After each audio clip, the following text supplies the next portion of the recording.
Jag har åkt över Ölandsbron. Den är tidig. Det var precis när bron var färdig tror jag, så kunde man köpa dem som souvenirer. Jag är pensionär nu och jag har varit det i ett år. Och jag gick ju lite tidigare då än man skulle göra. Och jag sa ju det, hade jag bott i en lägenhet så hade jag ju aldrig kunnat gå i pension, för då hade jag krupit på väggarna. Men nu kan man gå ut hit och bara sätta sig ner i en fåtölj och titta lite och bläddra i någon bok och titta i en reservdelskatalog och sådär. Och sen när man tröttnar på det, då kan man gå in.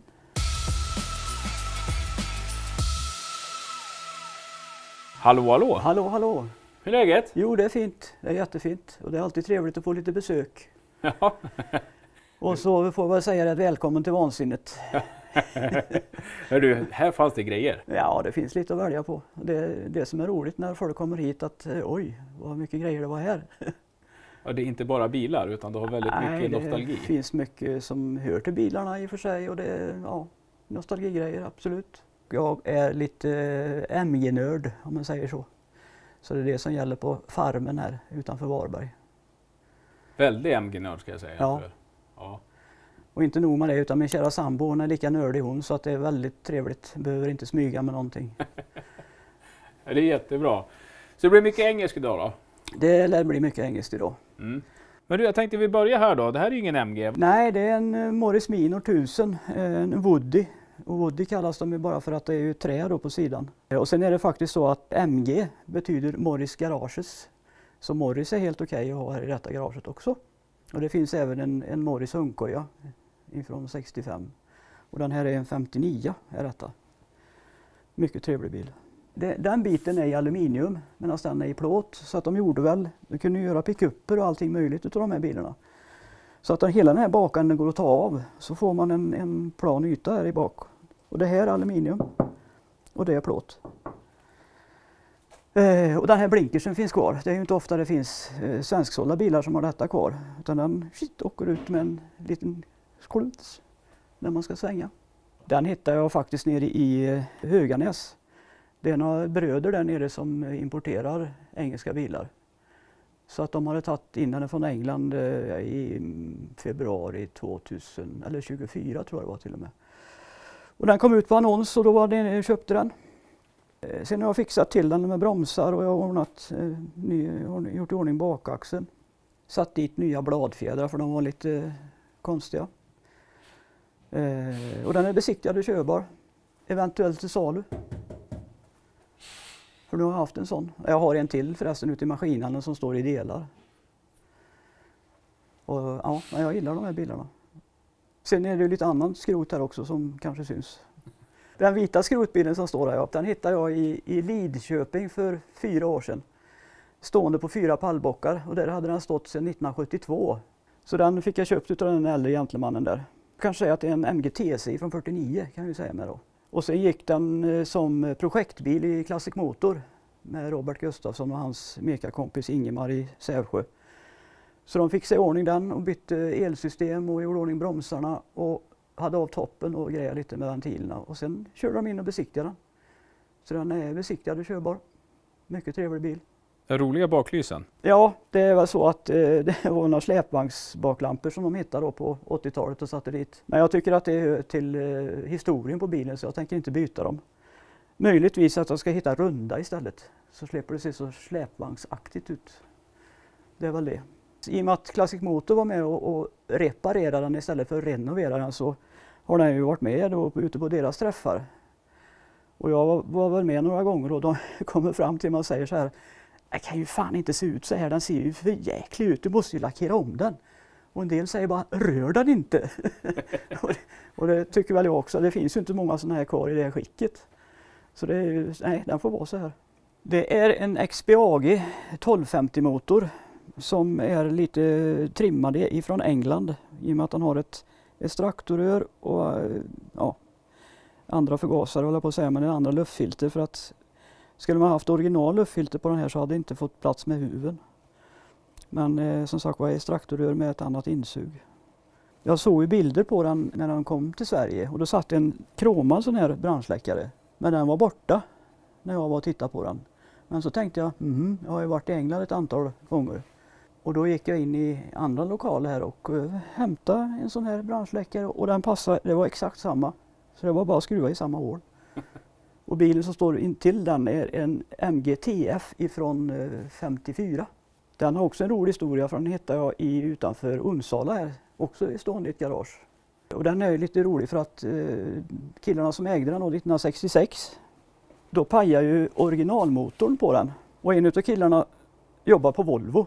Och då frågade de honom, kan inte du se om du hittar någon motor vi kan stoppa i då? Så att nu sitter det en Volvo B16B i den. Med Volvos växellåda och MGBs bakaxel. Så det är en hot rod kan man ju säga. I och med att drivlinan är bytt. Och den går också väldigt bra. Och det ska egentligen sitta en sån motor som står där. En XPAG-motor 1250. Men den tänker jag aldrig sätta i för att den går så jäkla bra med den här Volvo-motorn. Ja, vad finns det mer här? Det finns en MG 1100 ifrån 64. Som också har varit med i Classic Motor. Som Robert hittade här i ladan och tyckte att den kan vi göra en Panda på. Jag tänkte, Panda, vad är det? Jo, sa han, det är sådana polisbilar som engelska polisen fick istället för att cykla. Så det är ingen utryckningsbil och så, utan det är bara att de ska slippa cykla som sagt. Och den har också varit ute på träffar och så och visat upp sig i Classic Motors montrar. Jag har faktiskt filmat den tidigare. Den var med i avsnittet från Götaström. Ja, just det. Vad ska man säga? En dekaltrimmad polisbil? Ja, och lite fixad inuti det med lite telefoner och komradio och så. Och sen har ju jag 2 kompletta engelska polisuniformer, så det passar ju väldigt bra till den här bilen. Och sen bilen som står intill den 1100 här, det är en MG Magnet från 58. Och det är min kära sambos bil. Hon äger nog hälften av alla bilar här, tror jag, som finns på fler ställen här på det här stället. Och den svarta bilen som står en bit bort där, det är en MGA från 1960 som jag har byggt som jag vill ha. Den stod i kartongen, den var helt i särtagen alltihopa, och den var inte lackerad heller. Men ramen var i ordning gjord med bakaxel och alltihopa. Sen började jag ju sätta ihop den och tänkte att jag ska göra en busbil av den här. Och den är lite speciell då för att den är ju mattsvart med röd klädsel och röd piping. Och sen är det skivbromsar runt om ifrån MG Twin Cam som är en lite ovanlig bil.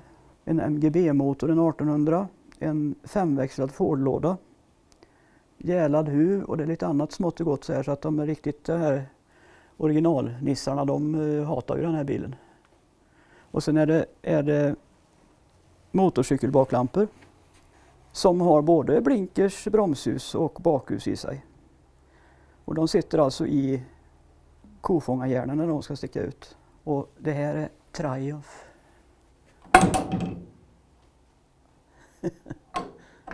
Vi har ju en sån Morris 850 hundkoja ifrån 1965 som är under hopsättning. Den är startad men inte körd med för att det är lite små grejer kvar. Och det är en tidig då, en 65 som sagt, för den har ju skjutfönster och de här vanliga dörrhandtagen. Och den är också genomgång med nytt elsystem och ny bakvagga och allt sånt där. Men det är så mycket annat som kommer i vägen hela tiden, så ja, det är ju så att tycker man en grej är tråkig, då kan man gå över till nästa. Och greja lite med den och sen, men nu jag delar till den, men då kan jag fortsätta med den här istället. Så det är lite så upplägget är här på det här stället. Jag tror inte du är ensam i Sverige med det där upplägget. Inte attans också. Sätter jag på den. Står den på tomgång. Lägger vi in ettan. Tvåan. Trean.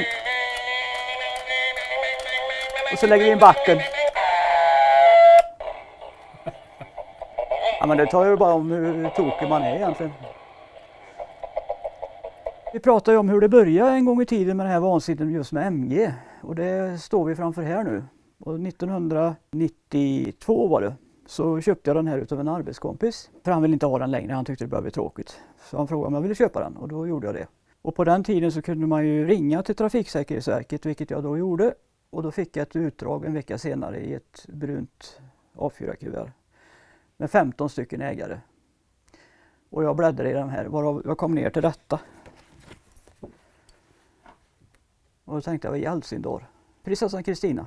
Och det var ju jätteroligt. Och han som jag köpte den utav, han hade inte en blekaste aning om detta heller.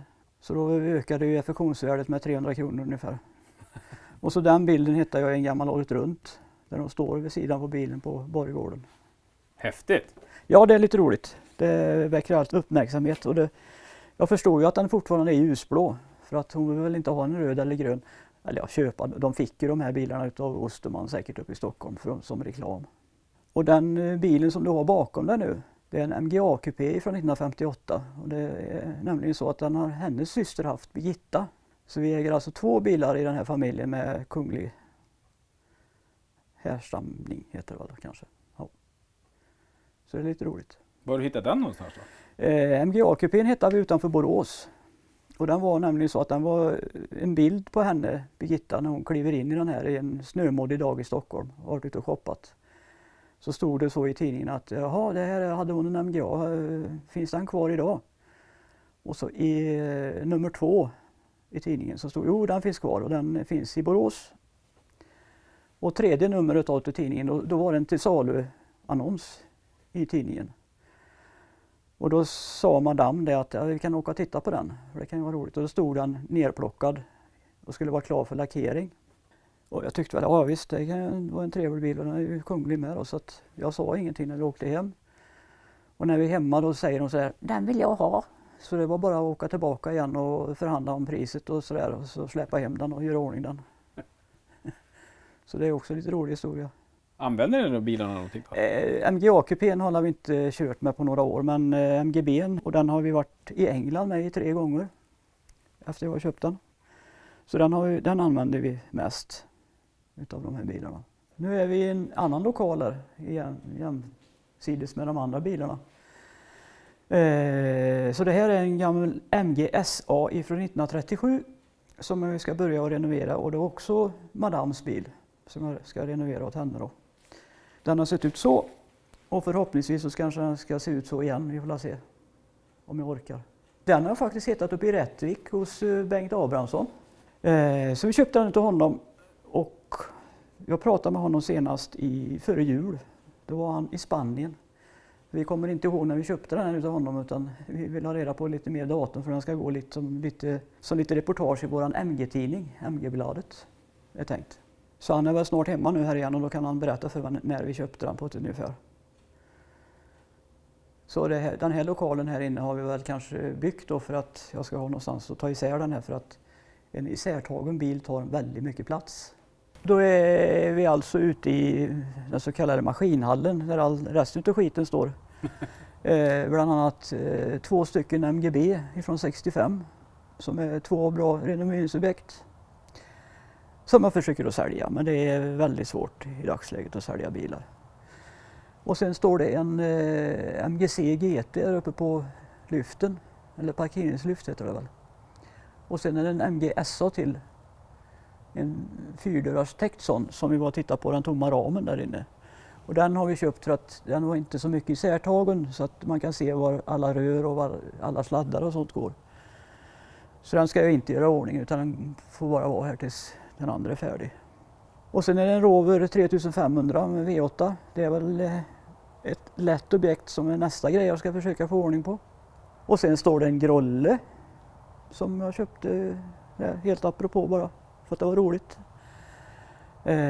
Och så står den andra Morris träbilen då, en sån Traveler till där inne med ett bra objekt.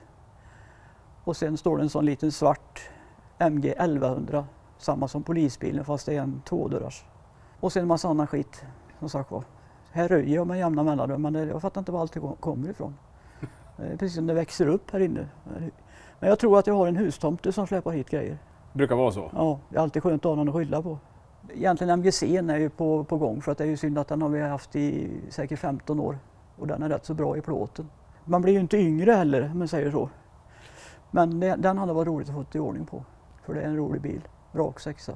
Och sen Rover då naturligtvis, det är heller inte mycket att göra med den. Det är bara att den har stått ett tag, så den startar inte. Så den behöver lite nytt batteri och rensa tanken kan jag tänka mig. Och lite sånt. Det är ju så här, alltså, har man engelska bilar så måste man ju ha en engelsk pub. För det är ju lite svårt att åka in till stan varenda gång man vill dricka en öl. Då är det bättre att göra sig en egen pub. Som detta blev då. och blev klar 2009 tror jag det var. Och den heter The Hen House för att den är i det gamla hönshuset som tillhörde farmen här. Och allting här inne är fake egentligen för att stockarna som är i taket, de satt längre ner så det var ett loft ovanpå här. Bardisken är en slaktarbänk som låg här, så den är tillskuren på alla sätt och vis. Och sen är det ju så då att MG-märket, deras logga är 8-kantig. Och det är ju ölet då som de gjorde till 50-årsjubileumet.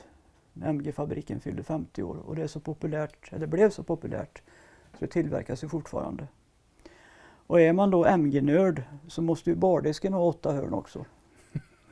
Vilket han har. Jo, så här har väl samlats en hel del grejer både ifrån svenska loppisar och ifrån England. Jag har varit där ett par gånger. På den stora marknaden Bewley. Så där har jag släpat med mig väldigt mycket hem. Ja, det står ju till och med Genuine Brick from MG Factory. Så de är störna där när de rev fabriken.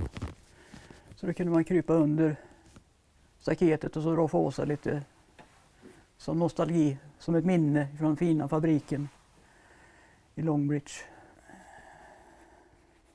Jag har åkt över Ölandsbron. Den är tidig, det var precis när bron var färdig tror jag, så kunde man köpa dem som souvenirer. Det var det stort på den tiden. Ja, mycket BP-grejer. Ja, det är ju British Petroleum så att det tillhör ju märket också egentligen. Alltså de här var ju jättebilliga för en 15 år sedan när jag var i England de första gångerna. Och de kostade ju nästan ingenting. Och sen då tänkte jag att ja, nu ska jag köpa på mig lite såna här skyltar som ser lite skamfilade ut. Då hade de blivit dyra. På grund av att det är så massa nytillverkning nu så att det är väldigt svårt att skilja nytt från gammalt. Men de här vet man ju att de är gamla. De är mycket trevligare tycker jag när det ser använt ut. Polishattar? Ja, det finns några stycken också och de tycker jag är snygga. Och i och med att jag har den här lilla polisbilen så har jag 2 stycken kompletta polisuniformer också som man brukar ha när vi är ute och åker i polisbilen. Och det är väldigt uppskattat. Då står vi på scenen här i puben som jag har försökt att fylla med lite annat roliga grejer. Ja, här är då lite band som spelar ibland och de brukar bjuda in sina kamrater. Så, ja, det brukar vara trevliga tillställningar här. En del grejer är släpade från England och en del har jag hittat här i Sverige. Sen en del är väl sådana som är tillverkade för Gullins tror jag en gång i tiden. Så de hade någon engelsk collage med kläder. Nej, jag gillar skyltar, särskilt sådana som är lite äldre. Det är väldigt trevligt. Så jag gillar snittet och designen på dem. Och sen oavsett vad det är, om det är öl eller om det är hårvård eller svenska Amerikalinjen eller... Nej, jag gillar sånt. Och jag har ju förstått av alla som kommer hit också att de tycker det är trevligt. Det är alltid något som de känner igen. Och vilken rolig samling! Ja, det är alltid trevligt när människor som kommer hit och säger att det är trevligt. Och det finns så sagt mycket att titta på. Och jag vet ju, även du misstänker att har du varit ute härifrån i 10 minuter och kommer in igen så hittar du nya saker som du inte har sett. Det gör jag. Du har grejer överallt. Ja. Och det menar jag på ett positivt sätt ska jag säga. Det är till och med så att jag börjar använda taket på en del ställen. Jag har lite köpstopp nu också så försöker jag sälja av lite grejer. Så att det finns lite för mycket. Så som sagt var, du får gärna komma tillbaka till sommaren här och gå igenom min samling och se om det är någonting du behöver, eller vill höver. Jag får göra det. Ja, jag lite ångest har jag för det får väldigt mycket villhöver här faktiskt. Ta med dig så många kamrater du kan då så blir jag av med ännu mer. Jajamän. Men då får vi säga på återseende då. Det gör jag. Hej hej. Hej.